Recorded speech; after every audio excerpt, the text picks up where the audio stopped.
Hello and welcome to episode 3, which is being recorded by the third time. Thank you very much. I don't know if I should blame Eftesalat, Zoom, or whoever else is sort of messing around with our internet connections because we've cut off a couple of times trying to record this. But here we are, episode 3, bit by bit. I can't even remember what we started with the first couple of times. I think the fact that we got lesser views on the second episode than we did on the first one. That's correct. Our viewership dropped by almost 50%, which is not cool with the internet. Come on, guys, you need to fix yourself. Come on, listen to us. We're fantastic to hear. Just lovely voices, excellent thought. Very, very timely about it too. And we do it by clockwork. If it's not every Tuesday, then every Wednesday. And if it's not every Wednesday, it's every Thursday. Like clockwork, it always works. Anyways, let's start with episode 3 one more time. We have quite a few things that we wanted to speak with you about. Starting with the OnePlus 8. We spoke about it after the launch, and neither one of us had the devices at that time. Now we do. Let's show our devices. So I've got this sexy blue color. Come on, is there a poll that we can come over here? Let's put a poll. Let's put a poll on YouTube. Which this one's gonna win. Blue. I mean, look at that shiny little thing. Ooh, it's quite nice. Right. Okay. So you've had the device for a few days. I've been using mine for about 3 days now as well. Tell me if your opinion has changed since we first spoke about the device without really having it, and now that you have it, what do you think of it?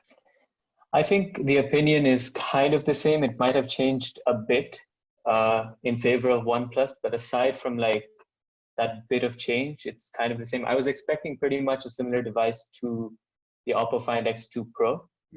And switching from that to the OnePlus 8 Pro, it's felt very natural because I think the size is almost the same. One thing I would say is they've done an excellent job with the weight distribution. So even though it's a 6.78 inch display, it still doesn't feel that big. And I think that's something incredible. And at 200 grams or 199 grams, it's lighter than every single other flagship that was released this year, I'm pretty sure, because most of these touched 205 grams this year. So in terms of it being nice to hold in the hand, great color, something I can't say about many other flagships this year again.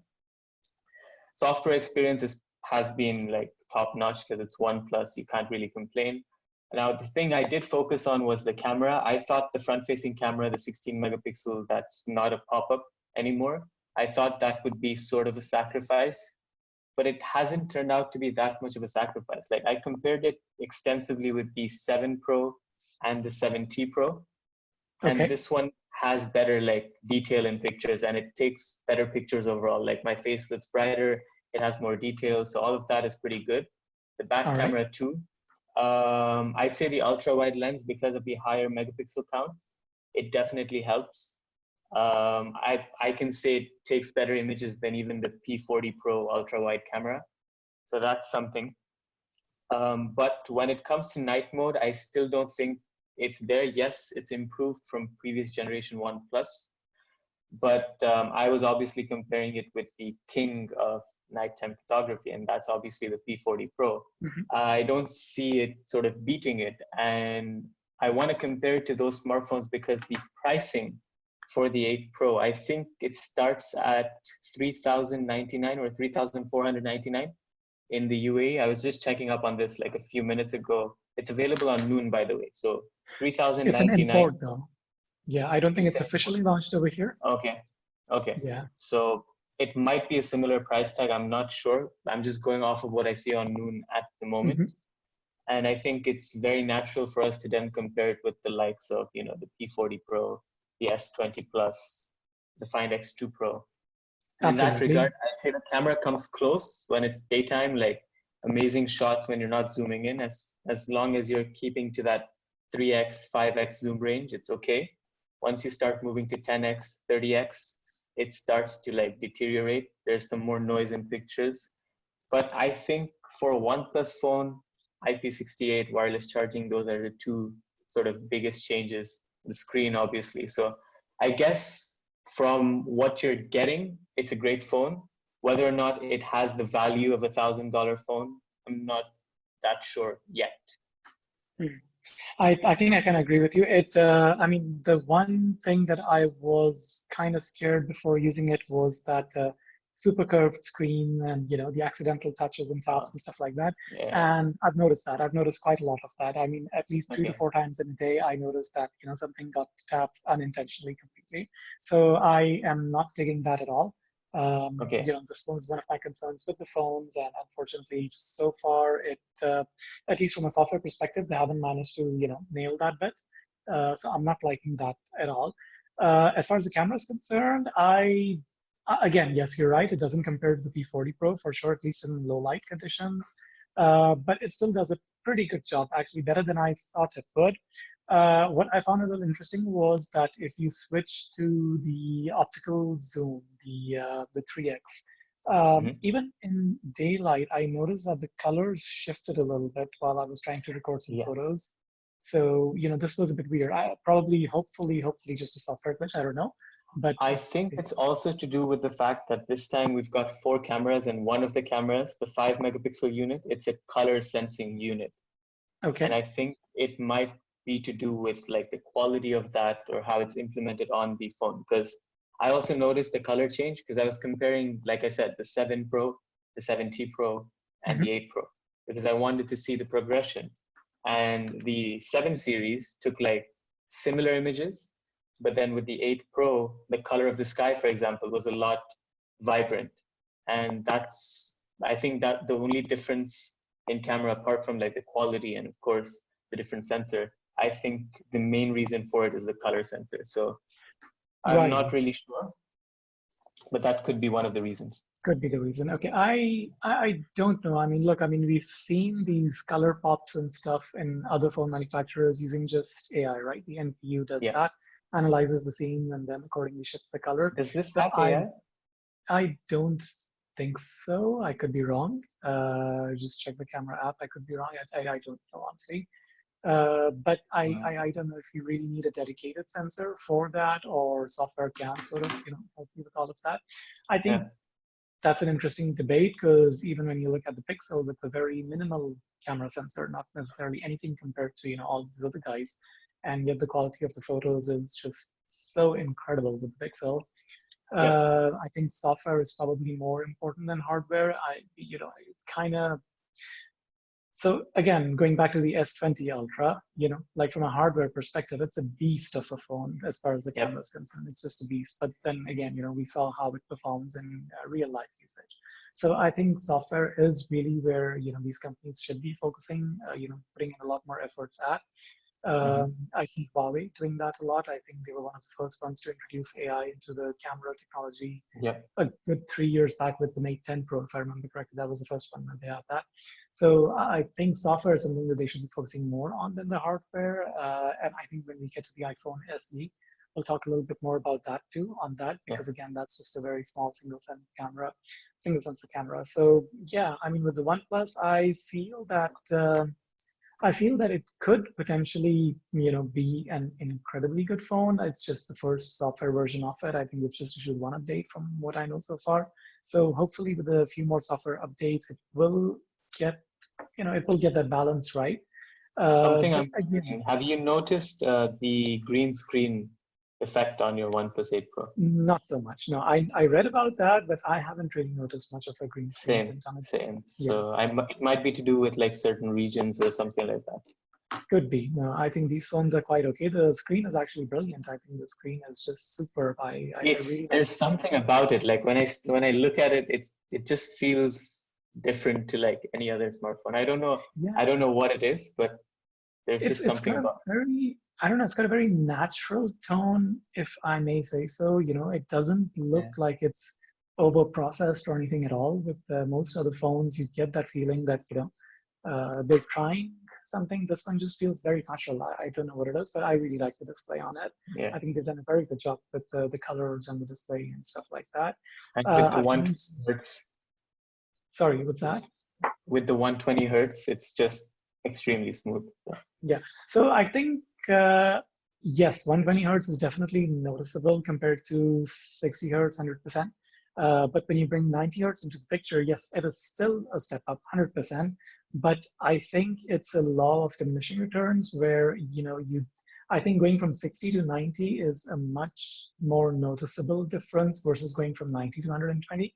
I mean, I'm not arguing that it's not there. It is there. Yes, it is smoother.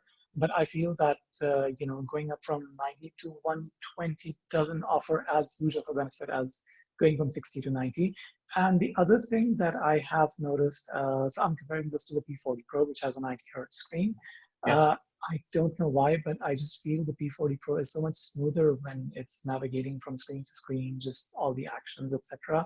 I feel that this Really? one stutters. Yeah, I think I've got to probably blame the apps more than the phone itself. I think Chrome specifically, I think Chrome is such a hog. A lot of times it just, I'm scrolling through it and it suddenly pauses for a millisecond or whatever and then continues. So Okay. I think Chrome definitely does that, because even on the S20 Ultra, I noticed that if I'm running Chrome versus the native browser, Samsung browser, from that perspective, I don't know. I mean, it's just the software needs to sort of smoothen up as well with that. But yeah, other than that, I think I do like the phone more than I thought I would. I think Yeah. OnePlus has done a good job, but you're absolutely right when it comes down to the $1,000 mark, the price mark. Whether it's worth $1,000 or not, it has all the specs compared to everything else, right? I mean, you've got the screen, you've got the camera, you've got the speed, all of that is there. Wireless charging, waterproofing, all of that is present. But I don't know. I still don't know whether I'd pay $1,000 for it. If it was around the 700 mark, yes, I would have definitely done that. But $1,000 for the OnePlus. Software is nice and clean. Oxygen OS is very nice and clean. But I prefer Samsung's One UI to it. I know it's a big departure from your stock Android, but I actually like that skin. I think that's a beautiful skin. No, I agree with you. And I also like Samsung's UI. I don't know why, but it's just it's done a great job of toning down from where it was to where it is now. yes, And oh, totally. it feels nice. Totally. So yeah, I mean, I wouldn't say that the OnePlus 8 Pro is my favorite Android phone so far this year. Okay. It's up there with the rest. I don't have a clear winner at the moment. I think all of them have some great things about them, but all of them also then fail at some level or the other. And the OnePlus 8 for me is very similar to all the other phones in that regard. I think this also sets up nicely for the OnePlus Z. So the OnePlus 8 Lite, which was supposed to come out with this series, but they sort of delayed it due to the COVID situation and stuff. But yesterday there was a leak about the phone. So apparently it's coming July 2020. Okay, So that's just a quite few a bit months of a down the delay. line. Yeah, July 2020. And it's basically going to be the successor to the OnePlus X. According The to some smaller form rumors. factor. Smaller form factor. It might still have a 90 hertz panel. People are saying that, but it might have a downgrade in terms of specifications. So I think they're speculating it to be the first phone to not have a Qualcomm chipset on board. It might really? go with I think it's the MediaTek Luminosity 1000L. It's like one of their chipsets that's budget, but also has 5G, sort of the counterpart to the 765G from Qualcomm. So that's the chip that they're rumored to be using.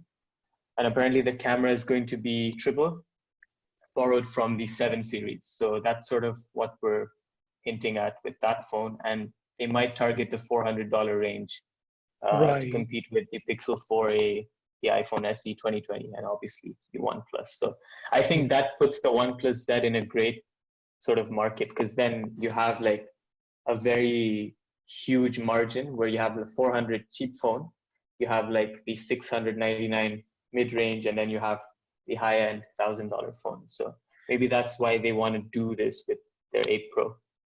But here's the question now. Okay, fine. I mean, they're raising prices on the 8, and then if you're, from what you're saying, if OnePlus Z, is that what you said? OnePlus Z. Okay. OnePlus Z, if you want to call it that. Z, all right. So if that comes out around the 400 range, would you pick that over an iPhone SE or a Pixel 4a?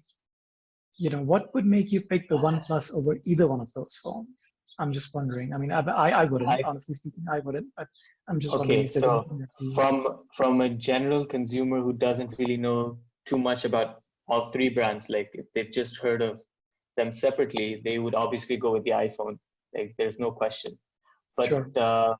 going by the past reputation of OnePlus and them doing good devices at that price point, and people who are like, who followed their journey for a couple of years, they might be tempted with the OnePlus. The Pixel, again, like, okay, the camera is great. People know the camera is great now. So it's a really tough market to be in. Like, if OnePlus wants to target that, the only way they could really take it is market it in a way where, okay, we've got 5G, which is something that the SE nor the Pixel 4a might have. We've got a 90 hertz refresh rate display, which the iPhone, I think, has like a 2016 or 17 display. So there's no competition there. Maybe from that aspect, they could get consumers. But yes, from a brand perspective, the iPhone definitely wins. Yeah, no, Pixel I agree. second, OnePlus third. So that's it. I mean, like, is there a market for OnePlus Z? Let's see. I mean, a few years back when Pixel didn't exist and their prices were much lower than, competing devices, they made a name for themselves, and rightly so. But I just feel that they've kind of lost it in that regard, where, what made them great isn't there anymore. So, Sure, they're yeah. just another phone manufacturer. So let's see how the future plays out with them. I mean, So, the fact that, let me just focus on this for like a minute, but Chinese smartphone manufacturers, like, I've been looking at smartphone releases over the past 2 weeks. There's companies like Nubia, IQ, all of these companies have like 865 processor, 8 gigabytes RAM, 90 hertz, 120 hertz refresh rate displays, gaming, etc., etc. And they're all like $400 phones. So like, when there's so much competition, and OnePlus at the end of the day is also a Chinese brand, yep. it's just hard to, sell a phone that's $1,000 and still get the same traction, is what I'm trying to say. Maybe this Z is focused more on the Indian market. They could differentiate with price. That could be a move they could do, where it might True, be because I much mean, cheaper. even the 8 Pro is cheaper in India, right? By a good amount. Yeah, So the 8 even the Pro, 8 is cheaper than the SE, I think. yeah, so So I think Z maybe could be that's like their game. even cheaper. Maybe that is their game. Absolutely. Let's wait and see Yeah. how that goes. We touched upon the iPhone SE, so I guess let's just quickly talk about that. Yeah. I've been playing around with one as well, and you know what? I love it. I think it's just it's weird. I wasn't really expecting to like it. Okay, so it will never be my primary phone. Let me just get that out of the way. It can never be my primary phone. I've got the iPhone 11 that I use as a daily driver, and there's no way that the SE can replace that. But there are months of the year when I'm off the iPhone and I've got an Android phone that I'm using. And at that point, as a secondary phone, I think it makes really, really, really good sense to me. The size is small. It's an iPhone at the end of the day, so I'm connected to whoever I need to be connected using the iOS ecosystem. Sure. So that makes sense as well. And then I think for anyone who is curious about Apple's ecosystem and wants to give it a shot, I think this is such a good phone. Yes, I think the design is outdated. The design is from 3 years ago or whatever. Huge bezels on top, but the performance is really good. Battery life, not so much. I haven't had much luck with the battery life, unfortunately. Camera is decent, doesn't have a night mode. But here's the thing. So I think Apple is moving very much in the direction of the Pixel with the camera. How Pixel completely focuses on the AI or ML just to get you a better picture. I think this is the direction that Apple is headed in as well. And there was a recent post on Medium, I'm forgetting the name of the person, who I read it. I'll try to link it in our show notes. That what the iPhone is doing is it's capturing a 2D image because it just has a single sensor on the back, right? It doesn't have multiple sensors to do that. And then using machine language or AI, it's converting that into a 3D map. And that's how it's sort of differentiating, the layers. This is how it sort of tries to work with the portrait mode as well. Unlike the iPhone XR, which has a dual pixel camera on them, this one doesn't have that. This one has a sensor of the iPhone 8. So they are actually using machine learning to sort of, create that very much what Google has done basically in the past. So they're heading down that road as well. And, if that is the case with the A13 processor that's in there, which will probably last for the next 4 years, 3 to 4 years, you're easily going to get that out of it. if Apple can improve on their machine learning and sort of implement that, then you also have a fantastic camera on the iPhone SE. The direction it's headed in, I can see that it's a pretty awesome direction that they're heading in. So, Can it take portraits of objects or no? Sorry, what's that? Can the phone take portrait images of objects? So the stock camera app cannot do that at the moment. Okay. But this blog post that I was reading was a third-party camera app which can actually do that. So again, just using whatever Apple's built in, it's coming. I think it's coming. It's coming. It's just a matter of a few more software updates. I wouldn't be surprised if iOS 14 introduces something similar to that. Yeah. So Pixel's been doing that on their cameras for the last 2 or 3 years since they've existed. Single sensor camera, and they have been taking stunning photography, purely because of the software, 100% on that.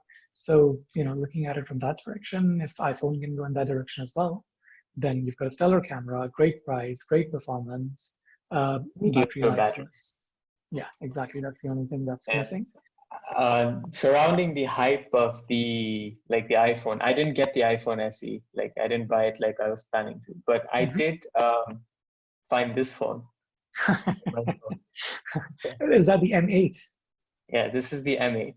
It's a very small phone, 5 inches, so bigger than the iPhone SE. It has a full HD panel. Okay. It's got 2 cameras. All right. So I wanna do like a day in the life or a week in the life on my own personal channel, where I want to see if I can still use this phone as a daily driver and where it gets me too, because I still think it's a great phone. I was watching media on it the other day, and the speaker still sounds phenomenal. Yeah, HTC was very good with that. Absolutely. Yeah. And it's got Android 8 on it. Surprisingly, it's not the official version from HTC, obviously, but the camera doesn't work. So I need to flash a ROM that basically allows me to use it as my phone. Right. And let's see where it goes. Because I think this could be a good secondary phone, like you said, like how the iPhone SE is. This could be a good second phone for anyone who wants to, be in the Android. If HTC made a phone like this with the highest end processor, good specs, decent one sensor camera, I think it would sell. I really genuinely think it would sell. I think the problem with the Android space is that there is so much competition in it. There is so much competition with everybody looking to undercut everyone else. Now, okay, if you were to buy this phone, let's just say the M8, how much would it cost you at this moment? What would be the price for it? Yeah. I couldn't tell 700 you. dirhams, 800 dirhams, 600 Probably. dirhams. You could get it for 500 as well.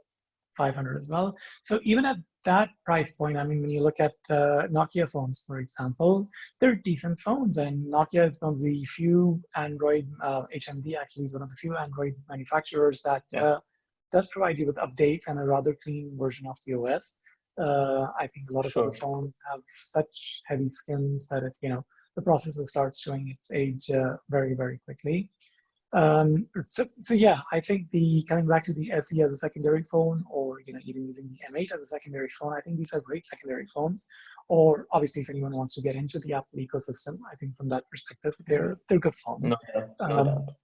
Highly recommended. And that red looks stunning.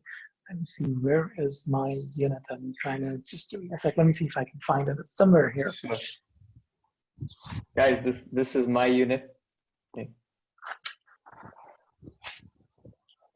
Hope you can see it. It's the invisible edition.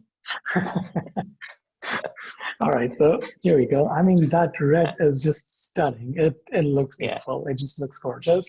And with the black front, I think that's just a killer combination. But I really like this phone. I think it's just, I like it. It's just small. I think it's the same sentimental value. You must have probably used the iPhone 7 a lot, right? Or when it was around. So then when you see another phone that's updated, you're obviously tempted to buy it. I think the same sort of sentimental value goes in for a phone like this, where let's say people love this phone. So if the M8E was to come out next year with, like I said, I think it would attract a decent amount of people, at least more people than people who are like looking towards HTC phones now, because I don't think there's many who consider HTC to be at the top of the game anymore. But this is a way where they could, come back to sort of being relevant. Would you rather, okay, so two things here. Is it the design that you connect more with, or is it the small size? I mean, which one of those two things? I think it's a combination of both. Like, just look at this phone. Like, even if someone saw this phone now, it stands out because nice it's just good looking. And I think it's because it's different from like the phones we see nowadays, where it's all just glass back, glass front. If you don't mind, just put the M8 next to the OnePlus. Show us the size difference. Just put them right next to each other. Okay. So I have the OnePlus as well, and here's the iPhone compared to it. Okay, I'm just going to put baseline together. So which one is smaller? Is the M8 smaller or is the iPhone smaller? I am reaching just a little bit higher than the volume button on this side. So yeah, they're just about the same, aren't they? Definitely, the iPhone is a bit smaller because this has a 5-inch screen. And no, but then the bezels are smaller on that, right? So it has a 5-inch screen, but I mean, look at this. This looks like somebody who hasn't shaved their eyebrows for like 20 years or something. They're like all the way up. So yeah. But I mean, for sure. I think there's arguments for both phones, and like, I think the iPhone definitely wins, but it's just a very small argument where the HTC could come in with their sort of version of it. No, I agree. Cool. All right, so let's move on to the next topic. What do we have on the list? Do you have that in front of you? iPad. You've used the iPad, have you? Yes. So I've gotten so this time around, I got the 12-inch, which is nice and big in size. I'm really liking it. This one's got the new LiDAR sensor and stuff. Sure. I haven't started using it just because I'm waiting for the keyboard cover, the Magic Keyboard with the trackpad and stuff like that. I've ordered it from Apple. You haven't got it? What's that? You haven't got the keyboard? No, I haven't gotten the keyboard. I've ordered it from Apple, and there's a 3-week delay on it. So I'm hoping that in the next 3 weeks I do get that, because once I do that, I kind of want to experiment with the iPad as my primary computer, trying to see if it can replace the MacBook Pro. I don't know. I mean, let's just see. Let's wait until the keyboard cover comes in, because a lot of that has to do with the whole trackpad experience and how that all goes. So let's wait and see. I think there's a rumor circulating that the next version of iPadOS or iOS 14, whatever, it might support Final Cut. So if that's the case, what's the point of a MacBook? Absolutely. Absolutely. I think there was a reason where they separated the iPadOS from iOS, right? I mean, why would you do that unless you actually have a plan for it moving forward? So I think the iPadOS is going to be a lot more open than iOS itself. Obviously, they're going to share the same basics, whatever it is. And speaking of which, we're almost into May, so I think Google I/O is around the corner. And then obviously WWDC is early June as well, from what I remember. So exciting month ahead. But yeah, I think, look, I mean, as far as the performance is concerned, I had the previous generation, the iPad 11, from 2018. And I don't see any performance improvements. It's the same processor inside this. I think it's just an extra core or whatever. So you don't see any of that. I haven't actually used any app to utilize the LiDAR sensor. So again, I guess I need to check on that. But other than that, there isn't anything else on the iPad that's new. I mean, it's exactly the same thing. So there's not really much to talk about, because everything that needed to be said was said in the 2018. So would you recommend this iPad to someone, or would you still go with like the older iPad? You mean the 2018? Yeah. Oh, definitely the 2018. I mean, if you can get a good price on that, 100%. These things they run in excess of 5,000 dirhams or something. So if you properly load them up. So if you can save 1,000, 1,500 or whatever on it, by all means, go for the 2018 model, because look, even that supports the Magic Keyboard cover. They're exactly the same size. They're almost identical, give or take a few things here and there. Now, I believe this newer one has more RAM on it. I'm not 100% sure on that, but I think I read somewhere that it does have more RAM on it. So maybe it, when it comes to applications like Final Cut Pro or whatever, then they might run Might be smoother on helpful. this one. Exactly, that might come in a little bit handy on that. But for everything else, the older one is as good as the new one. Again, it's an iPad at the end of the day, so it will come with its limitations, which are good and bad both. I'll give you a very small example where I was on the Mac today, and I was looking at the video that I had done for the iPhone SE. We just published that Okay. on YouTube. So Amara, who's our video editor, she had sent me a draft of it. And I was looking at the video and I was taking notes on, the timestamps on what I want to do with that. So it was much easier on the Mac because of the multi-window support. Obviously, you have the video, and then I had my text editor, and I was just typing it on there. Yeah. On the iPad, I guess you could. You've got that little iPhone-ish, screen that you could just do that. I don't know how it's going to be. I think once I actually start using it with the whole keyboard and mouse, and let's see how that goes. I can't say. I think it'll take adjustment, but for people who can do it, they'll enjoy it. Yeah, absolutely. And interestingly, what I did today was I took out my, I've got a Surface Book 2. So what I always try to do is I always try to have a Windows laptop and a Chromebook as well as a Mac, just so, you're with all fully of them. decked And no, I mean, you need to, right? I mean, in the sense, if you're talking about tech, I honestly find people very annoying who haven't used technology and they just start blasting it for no reason whatsoever. Like, give it a shot, just give it a shot before you blast it. I don't know why people do that. But I took out the Surface Book 2, which I feel is a very direct competitor to the iPad, because I mean, you can literally take the screen out, you can pop it out and use it as a tablet, and now you've got the keyboard with the iPad, where that comes in. So I wanted to try that out today and see how it goes. And as a Windows laptop, it's fine. I love that laptop. I think it's a great laptop.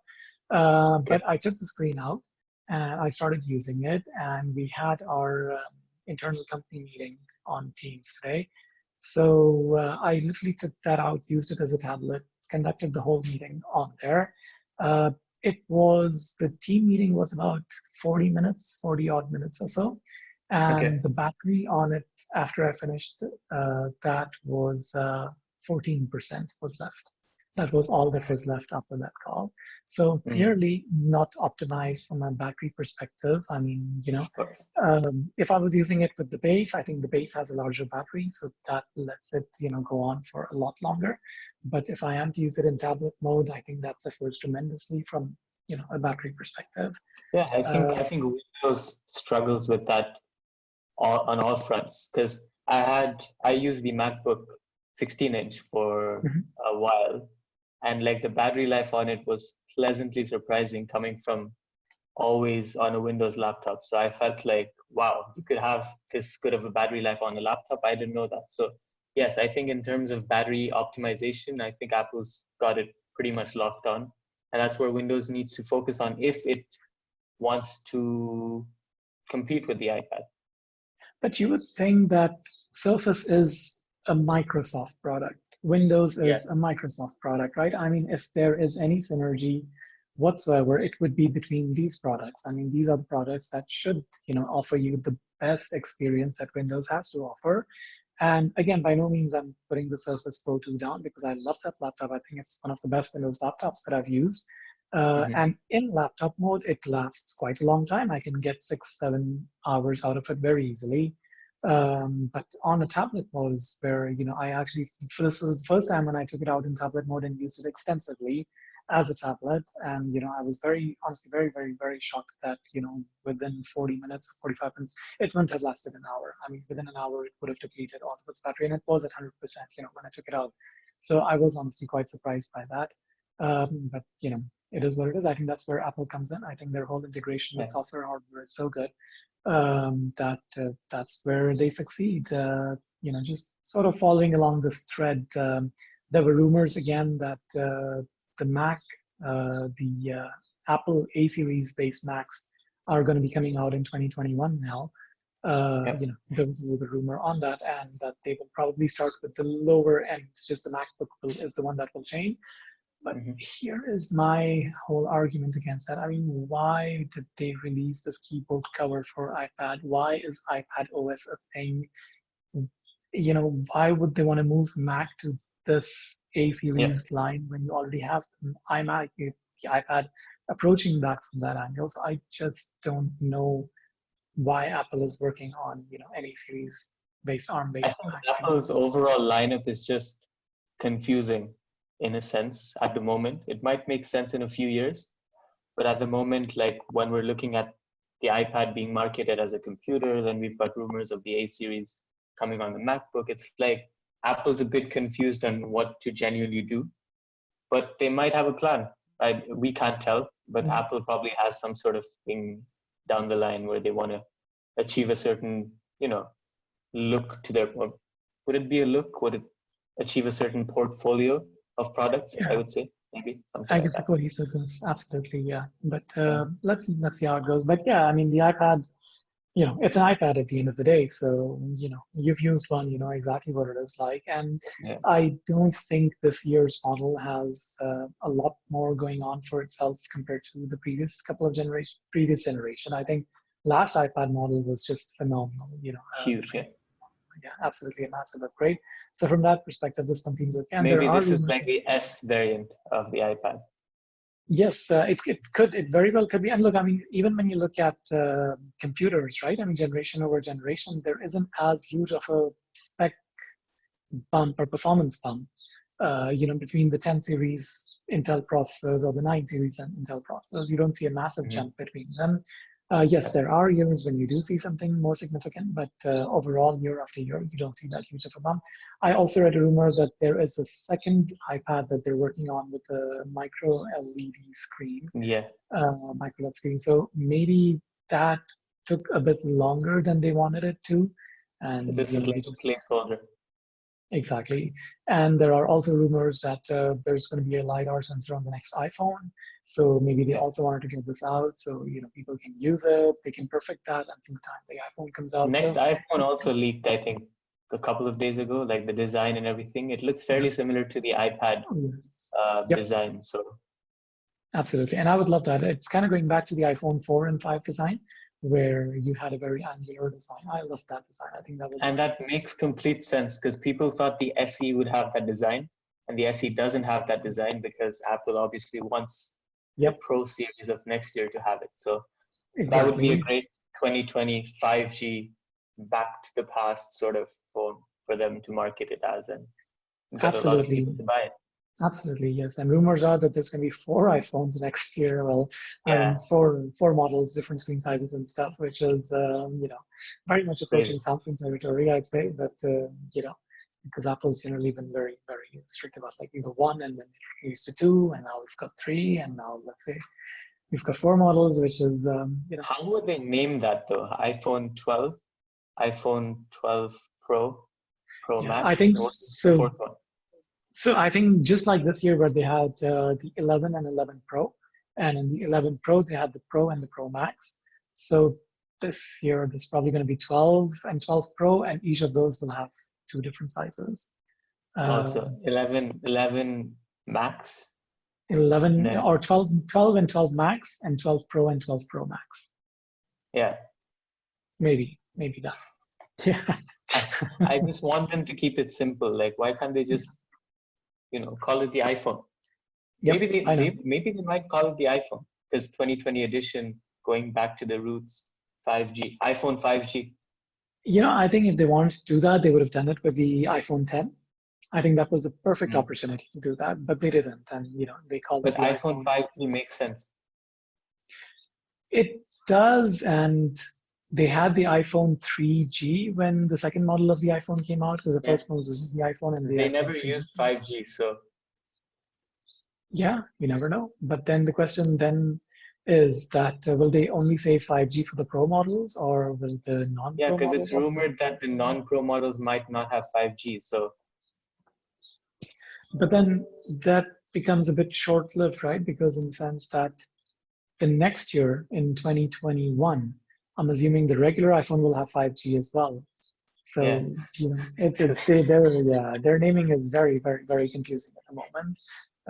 They introduced Pro this year, so now you've got the iPhone 11 And Pro Pro Max. Max.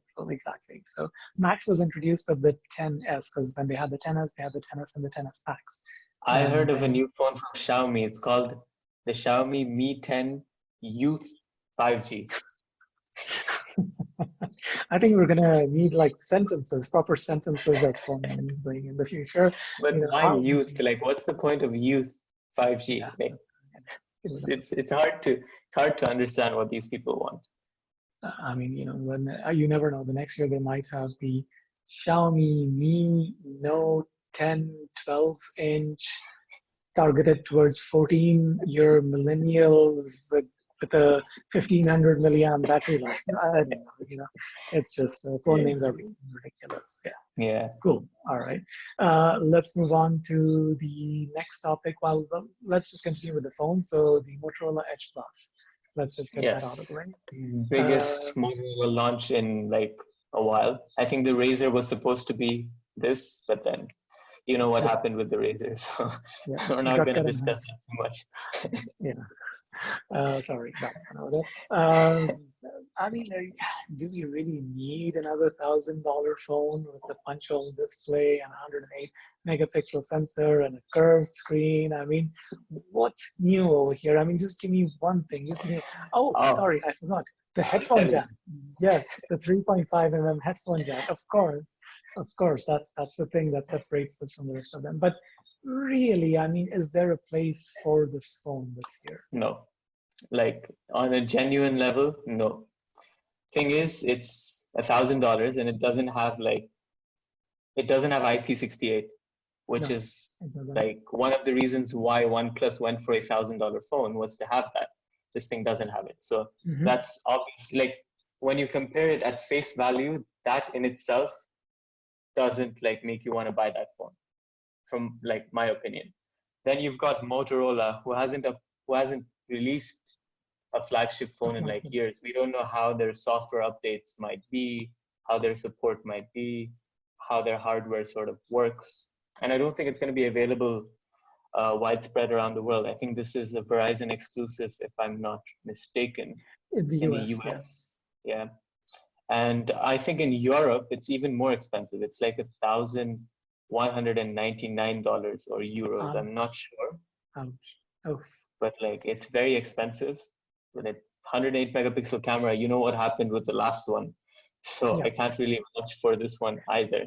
And Motorola's never been good with cameras either ways. So, it's I think I saw one picture posted online and it was pretty good. It was basically a video from the 6K video recording that the Edge Plus can do. And it was like a snippet from that. So I think it's a 24 megapixel photo that you can take out of that, something like that. Okay. And that looked pretty good. And that was taken at like 3 to 4x zoom, if I remember correct. That looked good, but I don't think we're ever going to see that phone really hit UAE shores anytime soon. No, it is coming. It is coming. It is coming. It is coming. Yes, absolutely. I didn't know that. No, it is going to be here in about 2 weeks' time, 2 to 3 weeks' time. Okay. Yeah. Wow. So it is coming. It is coming mid-May. I think by mid-May we should be getting that. So yeah, I mean, it is going to be coming over here, but again, the problem is. Oh, and I forgot to tell you, it's like 9.7 millimeters thick. It's a brick, isn't it? It's a brick. It's like these two phones combined. But surprisingly, not very heavy, 201 grams. So literally the weight of the OnePlus. So I don't know how they've managed to do that. The one thing that I really like, the one software feature that I really like, and I think Motorola is one of the few phones that defined great Android experience using software back when the Moto X was launched. I think it was phenomenal for that level. Unfortunately, they haven't progressed a whole lot since then. But the one feature that I really like about this is that it's got that waterfall display, right? I mean, where it goes around both the edges. But there's a software feature that disables that. So you get sort of like a very flat screen on apps. So on app by app, you can choose which app you want to sort of go along the edges or you want it to be flat, which I think would make great sense on a phone like OnePlus 8 as well. I would love if they have a feature where, the edges are just purely for, I don't know, a notification LED or whatever else, like lights up with that. But the actual screen is just restricted to the top part of it, so you're not accidentally tapping where you don't intend to tap. So I would love a feature like that on these phones, which is a very, very cool feature. So let's hope, let's see. But I think all of these phones nowadays just look exact same. Absolutely. Like, it's like, Absolutely. I would make the direct comparison between the OnePlus, the Find X2 Pro, and the Edge. If you put them all side by side without telling anyone which phone is which, I think 90% of people would struggle to tell you the difference. Like even the S20 Ultra, even the S20, same thing. But the S20 Ultra has a punch hole in the middle, and that makes it different. All right. This is like the exact same, like there, the exact same body. It's like, and that's why I actually read a rumor, like this was today, the Mate X2, the next generation foldable phone from Huawei, I think will sort of adopt a design that's similar to the Fold, where you can fold to open the big display and then fold back in, where you have a small display on the outside and the camera there as well. That's what I was reading up on. They actually filed a patent for it in July last year, and it got approved yesterday. I don't want them to do it. No, not at all. Because I think the Mate XS, the Mate X is such a good design. I prefer that any day over the Fold, any day at all.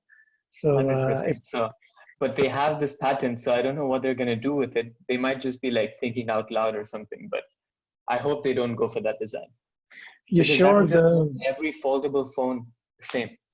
I mean, are you 100% sure that the person who filed that patent didn't have Escobar as the last name? No. This is like official Huawei. All right, fair enough. Because we've seen the Pablo Escobar phone. I still want that phone.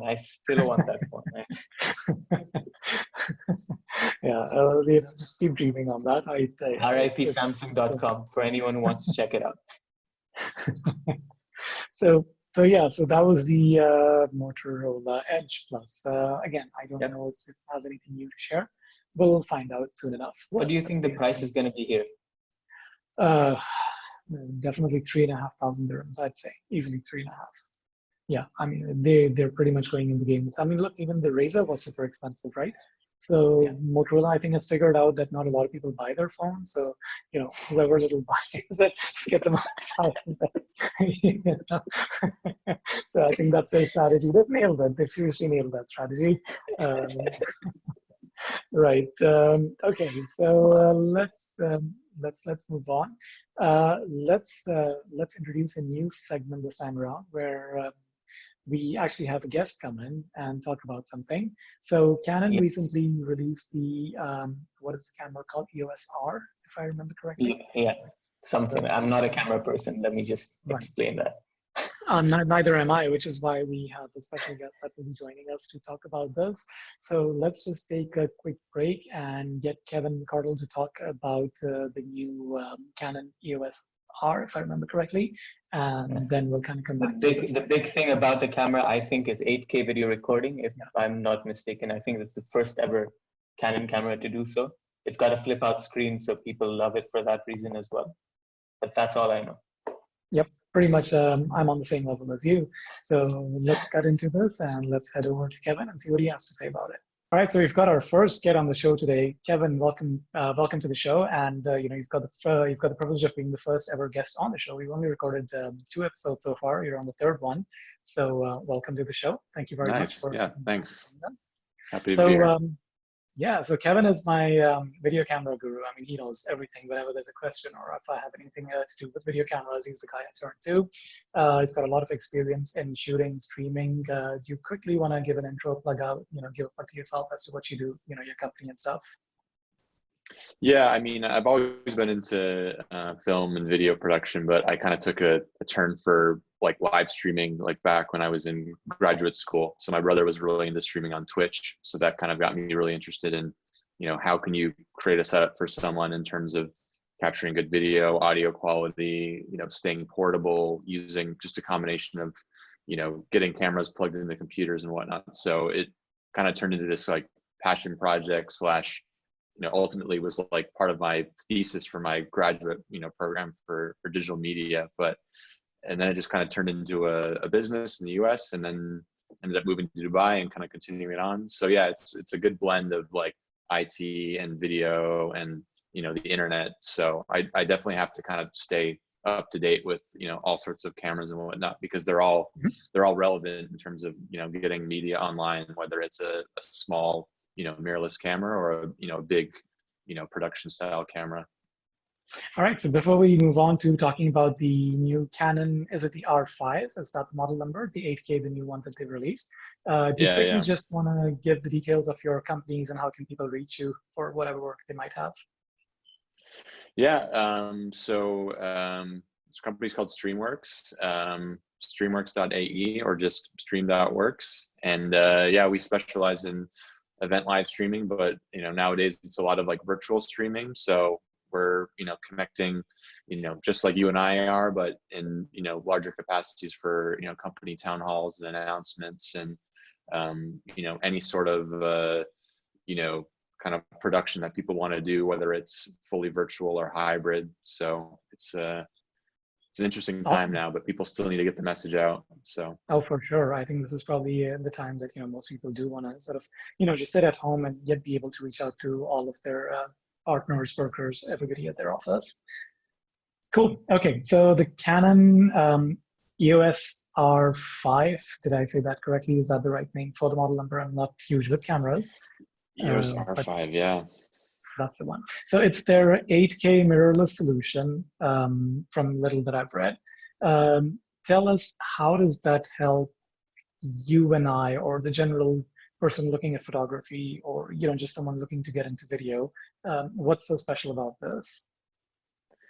I mean, like anytime that you're working with like more like pixels than what you need, it just means that you can kind of like fix it in post, such that you can kind of like punch in if it wasn't framed well, if you want to kind of, you know, shoot the shot and then kind of make two different, you know, frames out of it, such that you're kind of like working with two different camera angles in the end rather than one.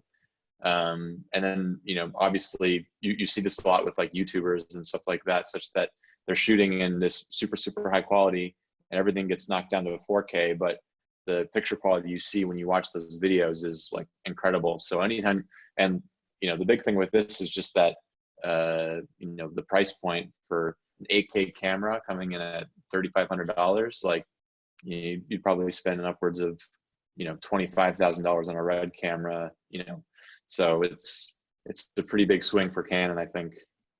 So this would compete with the likes of RED, basically? In terms of like saying like this is like an 8K, like, you know, camera that's in that kind of like form factor, you know, there's a lot of like 6K cameras that kind of fall more into this kind of form factor right now. So you have like the Panasonic S1H, you've got the Blackmagic Pocket Cinema camera 6K, which oddly enough has a Canon lens mount on it.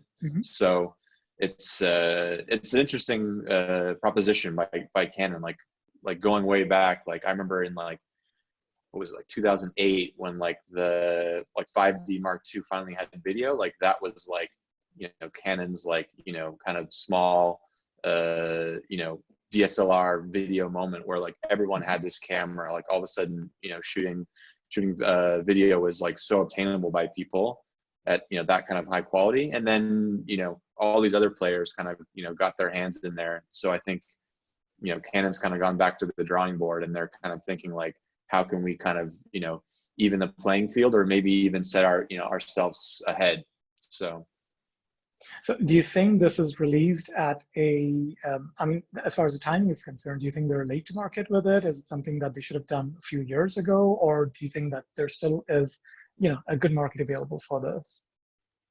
I mean, if you look at like Sony's been, you know, you've been waiting for their like A7S III for like forever, but they've had all these other kind of cameras that aren't that A7S, but they're like, you know, A7 III, A7R. So I think it's just a matter of like, you know, whether or not like that type of strategy is good or not. But I think, you know, you can kind of weigh the pros and cons of it. I think Canon's kind of just taking their time rather than like an iterative, like every 2-year approach. They're just like, we want to get this right. But the number of, you know, players that are in this space now it's obviously very competitive. there's so many other cameras that have, and of course, smartphones are kind of getting their hands in there as well. Obviously not the same level, but yeah, I mean, if they check all the boxes, I think it could be a really competitive camera. They're adding like, in-body image stabilization with, the optical stabilization could get, matched in there too. So that's big. That puts them kind of in par with like some of the Panasonic offerings. The fact that they're just jumping immediately to 8K just goes to show that they want to, like take a step ahead and not, get matched at 6K, which a lot of these other guys have. What would make you jump on this camera? Is there any particular feature that really stands out, to you as a professional videographer? Is there anything that makes you say, okay, you know what, this is the camera that I need to have in my equipment or in my arsenal? I mean, is there any one particular feature in there that screams out to you?